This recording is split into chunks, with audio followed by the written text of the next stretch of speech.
করেছি, কুণাল এসে দাঁড়িয়েছে, আমি শেষ করেছি। আমাকে শেষ করতেও তো 2 মিনিট লাগে একটা বক্তব্য। আর তখন সবাই বলছে না আপনি বলুন, আমি মাঝে বললাম আমি বলছি না, বরঞ্চ ওরা এসে গেছে, তখন সবাই বলছে না আপনাকে বলতে হবে। এবার আমি যখন নামছি তখন দিদি খুব অত্যন্ত অসম্মানজনক ভাবে আমাকে বললো 1 ঘন্টার উপর বক্তৃতা দিচ্ছ, ভীষণ অসম্মানজনক ভাবে। তো আমি বললাম আমি আপনাকে এসব কথা কে কানে দেয়? পাশে তখন অভিষেক আর শোভনদেব বসে রয়েছে। আমি উঠেছি 12:50, এখন বাজে 1:10। 1 ঘন্টাটা হলো কোথায়? 1:10-12, তার মধ্যে 10 মিনিট ওখানে চলে গেছে। না আরো অনেক বক্তা আছে, আমার কেউ তো আমার বলেনি যে লিস্টের কারো বক্তার নাম আমাকে কোনো তো বলেইনি, তাহলে তো তারাই দিতে পারত। এইরকম ভাবে পাবলিক হিউম্যানিটি তো ভালো লাগে না দিনের পর দিন। দিদিকে এও বলেছি যাদের আপনার যত নেতা আছে না এখানে, যাদের যাদের বক্তৃতা গেছেন, তারা একটাও গত 2 মাস 2.5 মাসে যায়নি কোথাও। অভিষেক বন্দ্যোপাধ্যায় অত বড় লিডার, 2 মাস 2.5 মাস ঘুরলো না কেন? শোভনদেব চ্যাটার্জি অত বড় লিডার, ঘুরলো না কেন? দিদির কথায় যারা অত বড় বড় লোক, তারা ঘুরলো না কেন? আমি তো ঘুরেছি সমস্ত রিস্ক নিয়ে। এইসব তো ওয়ার্কারদের যেখানে যেখানে বেশি রয়েছে সেখানে আমি যে তাদের সাহস জুগিয়েছি। এটা তো মানতে হবে একটা জায়গায় এসে। আর দিদি অত ঘন ঘন বিরক্ত হলে হবে না।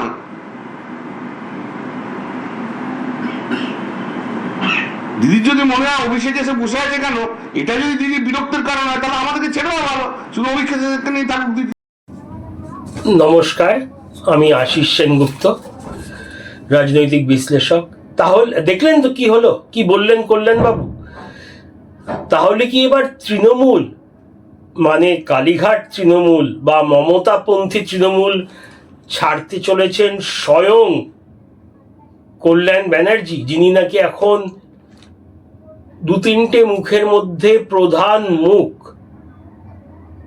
তৃণমূলের, এবং মহুয়া মৈত্রর সঙ্গে সেই লাস্ট 2জন যারা হেভিওয়েট নেতা এখনো অবশিষ্ট আছেন।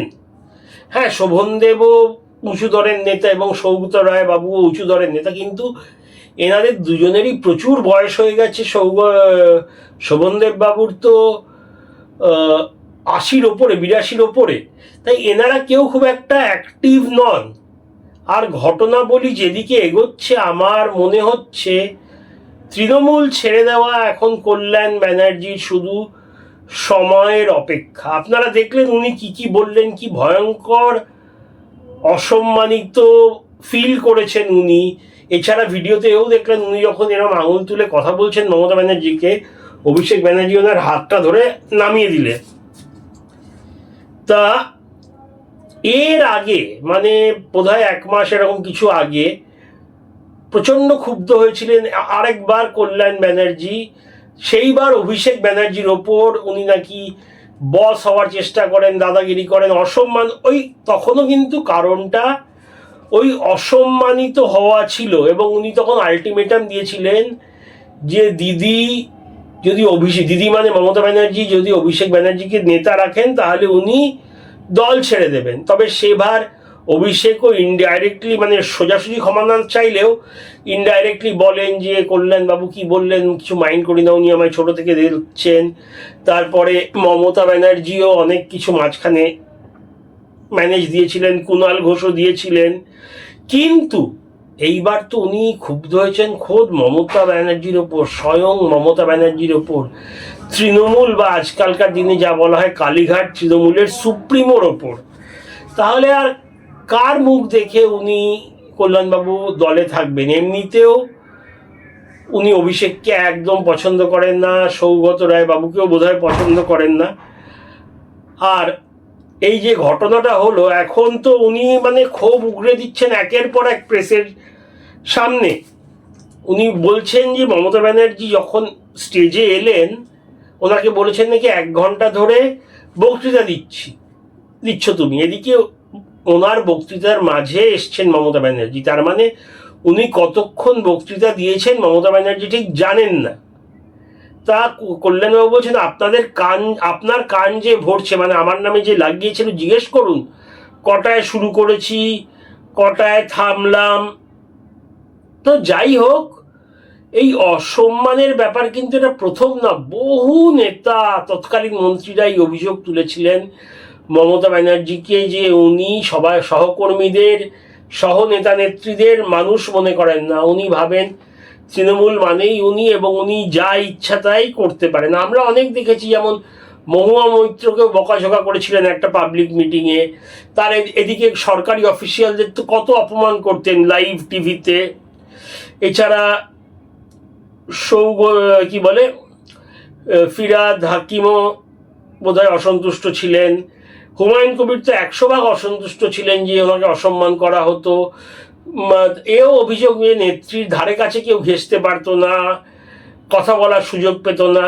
মদন মিত্র কয়েকদিন আগেই বলেছেন ওনাকে নাকি কি সব কুকুর বিড়ালের মতো ট্রিট করা হতো। তো এই অসম্মান করা, এই অভিযোগ বহু মানুষের বহুদিনের। তারপরে যখন ওই SIR বিরুদ্ধে ধর্ণা মঞ্চ ড্রামা চলছিল মেট্রো চ্যানেলে, একজন ওই ব্যারাকপুর এলাকার কোনো এক বিধানসভার MLA, মানে পূর্ব MLA, স্টেজে উঠেছিলেন, তাকে দূর করে তাড়িয়ে দিয়েছিলেন। এটা নিয়ে অনেক জলঘোলা হয়েছিল, লেখালেখি হয়েছিল, টিভিতে এসছিল, ইউটিউব পোর্টালগুলোতে এসছিল।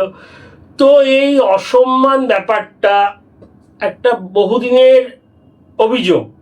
এখন ব্যাপার হলো, তখন উনি ছিলেন সর্বেসর্বা, মমতা ব্যানার্জির ওপরে কেউ ছিল না, সর্বোচ্চ ক্ষমতার অধিকারী। মানে রাজ্যের সবাই ওনাকে খুশি করতে সারাদিন উঠে পড়ে লাগতেন। কিন্তু এখন পরিস্থিতি পুরোপুরি বদলে গেছে, দলটা ভেঙে চুরমার। হাতে গোনা কয়েকটা নেতা নেত্রী পড়ে আছে, বাকি সব চলে গেছে। আর নেতা নেত্রী ছাড়া সংগঠন চালানো যাবে কি করে? সংগঠনও প্রায় ভেঙে পড়েছে। তো এই যে বক্তৃতা কল্যাণবাবু বলছেন একটু লম্বা হয়ে গেল, ভেবেছে মমতা ব্যানার্জি রেগে গেলেন, তারপরে তাকে থামিয়ে দেওয়া হলো। তখন উনি তারপরে থামার পর মমতা ব্যানার্জি বকাবকি করেছেন যে 1 ঘন্টা। সেই 1 ঘন্টা বক্তৃতা শুনেই ওনার অসম্মান হয়েছে, গায়ে লেগেছে। তারপরে উনি স্টেজেই সবার সামনে তর্ক করলেন। এরকম আগে কেউ দেখেনি মমতা ব্যানার্জির সাথে তর্ক করতে। আর স্টেজের উপর তর্ক তো অনেক দূরের কথা, এটা কিন্তু এই প্রথমবার। আর মোটামুটি ধরে দেওয়া যায় কল্যাণ ব্যানার্জি আর কোনোভাবেই থাকবেন না। কেন বারবার উনি অসম্মানিত বোধ করেছেন। হ্যাঁ, উনি এই ঋত তৃণমূলে যাবেন না, এইটুকুনি শিওর। ওনার সাথে ওদের কারোর সম্পর্ক ভালো না, উনি বসে যেতে পারেন। কিন্তু তৃণমূলে থেকে আর তৃণমূলের হয়ে কাজ করা, কেন উনি খুব সেন্টিমেন্টাল কল্যাণ ব্যানার্জি। আগেও মহুয়া মৈত্রের সাথে ঝগড়া লেগেছিল 6, 7, 8 মাস, 1 বছর আগে। এটা কিন্তু এই সম্মান অসম্মানের ব্যাপারটাই ছিল। তা ওনার রাগ অভিমান একটু বেশি, এবং এইবার মনে হয় না উনি আর বেশি দিন থাকছেন। এই পরিস্থিতিতে কল্যাণ ব্যানার্জি যদি ছেড়ে চলে যান, তাহলে কে সামলাবে? কুণাল ঘোষও মাঝে মাঝে কিন্তু এই অভিষেক ব্যানার্জি এবং আরো 1-2 জনের বিরুদ্ধে সরব হয়ে যান। তাহলে বোঝাই যাচ্ছে যে খুব অবস্থা খারাপ। আর মহুয়া মৈত্র যে শেষ লড়াইটা দিচ্ছেন, আমরা তো এই দুজনকেই দেখছি সব জায়গায় লড়াই দিচ্ছেন, কল্যাণ ব্যানার্জি, এই 3 জন, কুণাল ঘোষ এবং মহুয়া মৈত্র। বাকি এইসব নতুন উঠছে ডিজিটাল যোদ্ধা বা IT সেল, উপাসনা, তারপরে প্রিয়াঙ্কা, কি নাম, এদের কথা শুনতে 10 জনও জড়ো হবে না। তা যেই কোনো নেতা নেত্রী থাকবে না, পড়ে থাকবে শুধু অভিষেক ব্যানার্জি। আর অভিষেক ব্যানার্জির আসল জনপ্রিয়তা কত, সেটা এখনো দেখার বিষয়। উনি বিরোধী নেতা হয়ে কোনো জায়গায় একক সভা এখনো অবধি করে দেখাননি। এবং যা ওনার বিরুদ্ধে অভিযোগ আছে, এই সত্যি মিথ্যা আলাদা, এই চুরির, হুমকির, তারপরে ইদানিং তো মদন মিত্র খুব সাংঘাতিক অভিযোগ এনেছেন যে উনি নাকি মানুষকে হত্যা করান। এর জন্য অভিষেক ব্যানার্জি 10 কোটি টাকার মানহানির মামলাও বোধহয় করেছেন। কিন্তু মামলা করলে এই এত যে লাখ লাখ কোটি কোটি লোক শুনলো, তাদেরও তো মাথায় একটা থেকে যাবে। এছাড়া অভিজিৎ দাস ববি, যিনি ডায়মন্ড হারবারের বড় বিজেপি নেতা, বারবার অভিযোগ করেছেন যে অভিষেক ত্রাসের রাজত্ব চালাতো। তো অভিষেক নেতা হিসাবে কতটা দক্ষ সেটা প্রমাণ সাপেক্ষ। কিন্তু এখন নেতা বলতে আর কে থাকলো? এই কল্যাণবাবুও যদি চলে যায়, মহুয়া মৈত্র পড়ে থাকলো, কুণাল ঘোষ এই প্রথম বিধায়ক, ওরমভাবে উনি জননেতা হয়ে উঠতে পারেননি এখনো। উনি নতুন নেতা, বহু পুরনো তৃণমূলী, কিন্তু ওই নেতা, জনগণের সামনে পৌঁছানো, জনগণকে এক করা, বক্তৃতা দেওয়া, এইসব বিষয় কুণাল ঘোষের দক্ষতা আছে নাকি প্রমাণ সাপেক্ষ। তো এই অবস্থায় মমতা ব্যানার্জি এখনো বুঝছেন না যে যারা সিনিয়র, যারা প্রায় ওনার সমবয়সী, আর যারা বহু বছর ওনার সহযোদ্ধা, তাদের তো সম্মান দিতে হবে। একটা স্টেজে কাউকে এরকম বলা যায় নামো বা হয়েছে, বা এত জুনিয়রে, এখন তো তৃণমূলের 90% বা তার বেশি জুনিয়র, ওই ডিজিটাল যোদ্ধা বা বিভিন্ন জায়গার কর্মী, একটু বড় সাইজের, বা আইটি সেল, এরা মঞ্চে থাকে। এদের সামনে এরকম যদি কথা বলে, অবশ্যই অপমানিত বোধ করার কথা। এবং মমতা ব্যানার্জির বক্তব্যের আগেই কল্যাণবাবু চলে গেছেন এবং আঙুল উঁচিয়ে কথা বলেছেন সবার সামনে। অবশ্য রেগে গেলে কল্যাণবাবুর মাথা ঠিক থাকে না। অভিষেক আবার সেই আঙুল নামিয়ে দিয়েছেন, এটাও কিন্তু উনি খুব সম্মানে লেগেছে। যে হ্যাঁ, উনি বলতে পারতেন যে দিদির সামনে, উনি তো পিসি বলে বলেন না, বা নেত্রীর সামনে আঙুল উঁচু করবেন না, বা কল্যাণদা প্লিজ আঙুলটা নামান, উনি কিছু না বলে হয় নামিয়ে দিলেন। আপনারা দেখতে পাবেন ভিডিওতে। এটাও বোধহয় ওনার খুব গায়ে লেগেছে। তা আমার যা মনে হচ্ছে, কল্যাণবাবু খুব তাড়াতাড়ি দলটা ছাড়বেন। আপাতত এতটাই। আপনাদের কি মনে হয় কমেন্টসে জানাবেন। দেখার জন্য অনেক অনেক ধন্যবাদ। জয় হিন্দ।